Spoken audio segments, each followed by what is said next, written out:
श्री स्वामी समर्थ. बघा, कधी कधी काय होते माहितीये का, जीवनामध्ये आपल्या अंगावरती आपण जेव्हा काम करत जातो, मग आपल्या एका कामाकरता आपण पैसे कुठून तरी पैसे घेतो. मग आता ते पैसे फेडायसाठी आपण परत कुठलं तरी आणखीन कर्ज घेतो आणि मग ते पैसे फेडतो. असं करत करत आपल्यावर जे कर्जाचा बोजा आहे ते भरपूर प्रमाणामध्ये वाढलेला असते. मग अशा वेळेला आपण काय सेवा करायला पाहिजे? कर्ज आपलं कमी होण्याकरता मी सांगते तुम्हाला 100% खात्रीशीर उपाय आहे.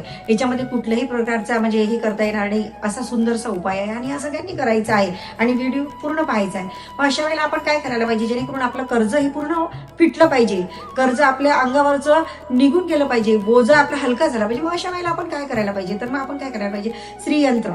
श्रीयंत्रच पाहिजे. बघा, श्रीयंत्र जर तुमच्या घरामध्ये असलं, तुमच्या अंगावर कुठल्याही प्रकारचं कर्ज होत नाही. श्रीयंत्र म्हणजे लक्ष्मी मातेचं आसन. मग आपल्याकडे श्रीयंत्र असलं पाहिजे. श्रीयंत्रावरती आपल्याला काय करायचं आहे? 16 वेळा श्री सुक्त म्हणायचंय. महिला असेल तर महिलांनी आवर्जून ही सेवा करायची आहे. जर पतीच्या अंगावर कर्ज असेल, महिलांनी ही सेवा केली तरी चालते आणि पुरुषांना जर याच्यामध्ये आवड असली तर ते सुद्धा ही सेवा करू शकते.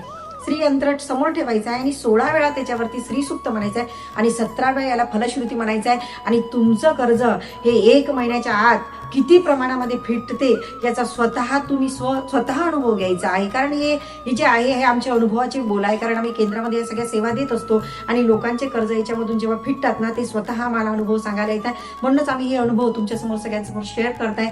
व्हिडिओज आवडल्यास लाईक करा, शेअर करा आणि कमेंट बॉक्समध्ये श्री स्वामी समर्थ लिहायला विसरू नका. श्री स्वामी समर्थ.